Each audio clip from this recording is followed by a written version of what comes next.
क्योंकि वो जो फोर्स बन रही है वो सिर्फ और सिर्फ SC ST और माइनॉरिटीज के लिए बन रही है। अगर आप चाहें कि मैं ड्रग्स की बात करूं, किसी नचनिया की बात करूं, किसी नाचने गाने वाले की बात करूं, किसी भांड की बात करूं, तो वो बात मैं नहीं कर सकता। देखिए, सरकार के पास डाटा है, लेकिन सरकार डाटा को इस वजह से छुपा रही है ताकि अंतरराष्ट्रीय लेवल पे ये बदनाम ना हो जाए और ट्रंप को अपने फूफा बताने वाले जो ये भक्त लोग हैं, इनके मन में कहीं ये ना आ जाए कि हमारी जो छवि है वो अंतरराष्ट्रीय लेवल पे सबसे ज्यादा गिरी है। आज ये देखिए कि WHO पाकिस्तान की तारीफ करता है कि उन्होंने कोरोना को रोक लिया। वो जो भक्त हैं जो दिन रात गरियाते हैं पाकिस्तान को, ट्रंप को अपना फूफा बताते हैं, वो लोग आज इस बात को ना तो एक्सेप्ट करेंगे और मुझे भी कहीं ना कहीं पाकिस्तान भेजने की बात करेंगे। भारत के अंदर इतने लोग कोरोना से नहीं मरे जितने की भुखमरी से मर चुके हैं और जिन्होंने आत्महत्या की है कृषि में नुकसान के कारण। देखिए, मैं आपको एक बात बताना चाहता हूं कि पुलिस का डंडा या पुलिस का रवैया हमेशा SC ST OBC और महिलाओं के अगेंस्ट रहा है। यह पहला मुद्दा नहीं है जब किसी भी बहन बेटी के साथ इस प्रकार की अभद्रता पुलिस वाले ने की हो। मैं आपको बताना चाहता हूं, दिल्ली के अंदर JNU के स्टूडेंट्स पे महिलाओं के साथ इससे भी ज्यादा बदतमीजी हुई थी, जहां पर लड़कियों के कपड़े तक फाड़ दिए गए थे और उसके कोई भी पुलिस के खिलाफ कोई कार्रवाई नहीं हुई थी।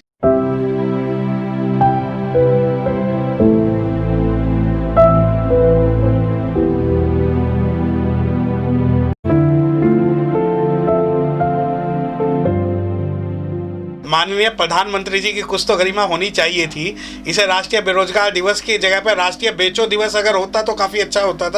होना था, क्योंकि ऐसा नहीं है कि सिर्फ सरकारी जो नौकरियों में रहने वाले जो लोग हैं उन्हीं का ही इसमें नुकसान हुआ है। इन्होंने सब संपत्ति बेच दी, सारी सरकारी चीज़ें को इन्होंने प्राइवेटाइजेशन कर दिया। तो राष्ट्रीय बेचो दिवस होना चाहिए था और राष्ट्रीय बेरोजगार दिवस के मैं समर्थन में नहीं हूँ, क्योंकि ऐसा हो सकता है कि जैसे ईस्ट इंडिया कंपनी थी, ईस्ट इंडिया कंपनी ने पूरे भारत को प्राइवेटाइजेशन कर दिया था, उसी प्रकार ये जो राष्ट्रीय बेचो दिवस के नाम पे या राष्ट्रीय बेरोजगार दिवस के नाम पे ये ईस्ट इंडिया कंपनी के जो चलाने वाले हैं वो दोबारा आए हैं। देखिए, सरकार को चुनावों से, नुकसान से, हवा से कोई लेना देना नहीं है। सरकार को जो अपने मुद्दे भुनाने थे वो अपने मुद्दे भुना लिए। जब अगर सरकार को लगेगा कि पूरा भारत अलग है, भारत एक तरफ है और भारत विपक्ष में है और भारत हमारी मान्यताओं के साथ नहीं है, तो ये EVM में कुछ भी टेम्परिंग करके कुछ भी कर सकते हैं। तो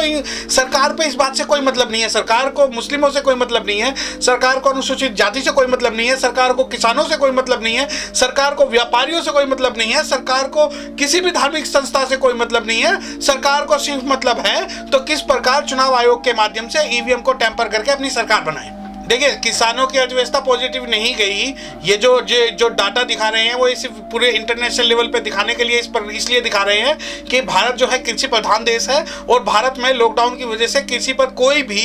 असर नहीं हुआ। जबकि सच्चाई ये है कि पूरे हरियाणा के अंदर किसानों पर लाठियां भांजी गई, पूरे भारत के अंदर किसानों पर अत्याचार किए गए। नहीं, सरकार ने ये डाटा इस वजह से छुपाया हुआ है क्योंकि अगर सरकार को जो डाटा है, देखिए, ये भारत को तो डाटा दे सकते हैं, भारत के लोगों को तो डाटा दे सकते हैं, परंतु कोरोना का जो भी डाटा है ये आज ये देंगे, वही डाटा इन्हें WHO भेजना पड़ेगा और जो WHO से फंडिंग हो रही है कोरोना के रोकथाम के नाम पर, उस पर इफेक्ट पड़ेगा। तो इस वजह से इन्होंने ये डाटा नहीं दिया, क्योंकि भारत सरकार जो है WHO से फंडिंग जो ले रही है वो इस प्रकार ले रही है कि कोरोना को कवर करने के नाम पे, कोरोना के रोकथाम के नाम पे, कोरोना के मेडिकल फैसिलिटेशन के नाम पे, मोर्चरी के नाम पे, दवाइयों के नाम पे, इन चीजों के नाम पर WHO की, चाइना की, रशिया,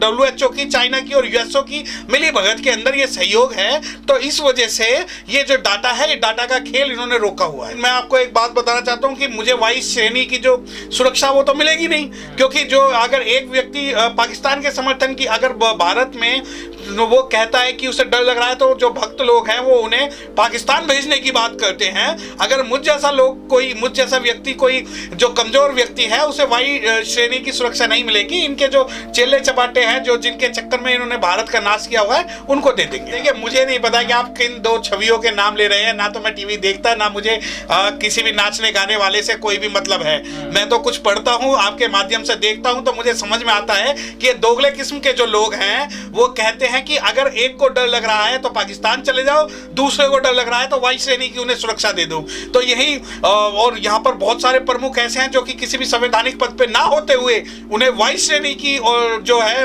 सुरक्षा दी गई है। देखिए, मुझे नहीं पता कि आप किस टॉपिक की किस लिए बात कर रहे हैं। अगर आप मुझसे भुखमरी की बात करो तो मैं बात कर सकता हूं, अगर आप मुझसे बेरोजगारी की बात करो तो मैं कर सकता हूं, अगर आप मुझसे जातिवाद की बात करो तो मैं कर सकता हूं, अगर आप मुझसे विस्थापन की बात करो तो मैं कर सकता हूं, अगर आप मुझसे जीडीपी की बात करो तो मैं कर सकता हूं, अगर आप मुझसे किसान की बात करो तो मैं कर सकता हूं। आपके डमरू पे नाचने वाला मैं बंदर या बंदारी नहीं हूं कि जो मीडिया बोलेगी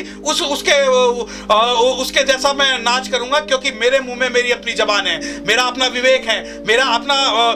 सोच है और उसी सोच के हिसाब से मैं काम करूंगा। जाति जब तक ये भारत के कुछ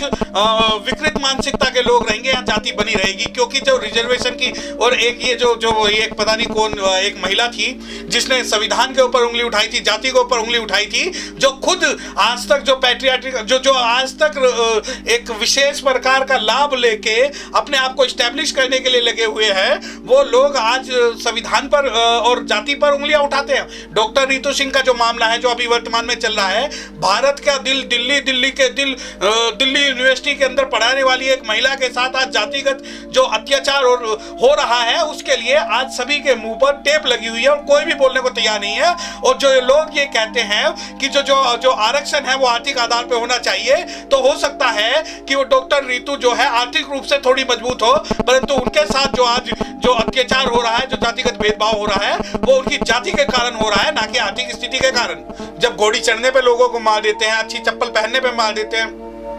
मूछ रखने पे मार देते हैं, लेकिन सबसे शर्म की बात यह है कि जो राजस्थान सरकार है उसने इस मामले पे कोई भी उचित कार्रवाई, अभी तक ठोस कार्रवाई नहीं की है और ये कहीं ना कहीं जातिवाद को बढ़ावा दिया जा रहा है। अगर मैं आपको बताना चाहता हूं कि उस प्रदेश के अंदर जो अनुसूचित जाति और जनजाति बहुसंख्यक मात्रा में है, उसके बावजूद भी वहां अत्याचार जो है चरम सीमा पे इसलिए है क्योंकि कहीं ना कहीं शासन प्रशासन इस जातिवाद को, इस जातिगत व्यवस्था को बनाए रखना चाहता है। और जो फोटो जो कल लखनऊ की आप बात कर रहे हैं, जो स्टूडेंट्स की जो बात कर रहे हैं, आप उस फोटोग्राफ को देख सकते हैं कि उसमें उस पुलिसकर्मी की मंशा क्या थी। लेकिन यह शर्म है उस राज्य सरकार पर कि उन्होंने अभी तक ना तो उस पुलिस पर, ना ही पुलिस के हेड पर कोई कार्रवाई करी, क्योंकि वो उस दूषित मानसिकता के व्यक्ति हैं जो कहते हैं कि ढोल गवार शूद्र पशु नारी ये सब ताड़न के अधिकारी। तो उन्हें ताड़ने के लिए, उन्हें मारने के लिए, अपनी वन व्यवस्था को बचाए रखने के लिए, महिला विरोधी होने के कारण ये उन लोगों को बचा रहे हैं। और रही बात महिला पुलिस कर्मचारियों की, ये महिला पुलिस कर्मचारियों को कभी भी महिलाओं के प्रोटेस्ट में आगे नहीं लाते जानबूझ के, ताकि उन लड़कियों के परिवार वालों को ये फोटो दिखे, उन लड़कियों को ये दिखे, उनके हौसले टूटे। परंतु ये जो समय है, ये ऐसा समय नहीं है कि आपकी छिचोरी हरकतों से, अगर देखिए जो घर से सीख के जाता है वो व्यक्ति बाहर करता है, कोई भी महिला टूट जाए। अगर अपने संघर्षों के लिए हमारी बहन बेटी सड़कों पर उतर रही है तो वो ऐसे ही उतरेंगी, चाहे आप कुछ भी कर ली। मैं आपको बताना चाहता हूं, वैसे तो भारत में बहुत सारे ऐसे लॉज हैं, जैसे AFSPA है, UPA है, टाडा है, मकोका है, जिसके अंदर गिरफ्तारी हो जाती है बिना परमिशन के और कोर्ट भी उसमें इंटरफेरेंस जो है वो लिमिटेड होता है। परंतु ये जो फोर्स बनाने का जो काम है वो सिर्फ अपने मुद्दे लागू करने के लिए, अपने एजेंडे लागू करने के लिए, किस प्रकार SC ST OBC और माइनॉरिटीज को किस प्रकार ये बिना दलील के जेल में डाल दे, उसलिए ये बनाया गया है। संवैधानिक मूल्यों को तार तार करते हुए, संविधान की जो भावनाएं हैं उन्हें अनदेखा करते हुए इस प्रकार का जो एक काम है, ये कुछ दूषित मानसिकता के लोग ही कर सकते हैं।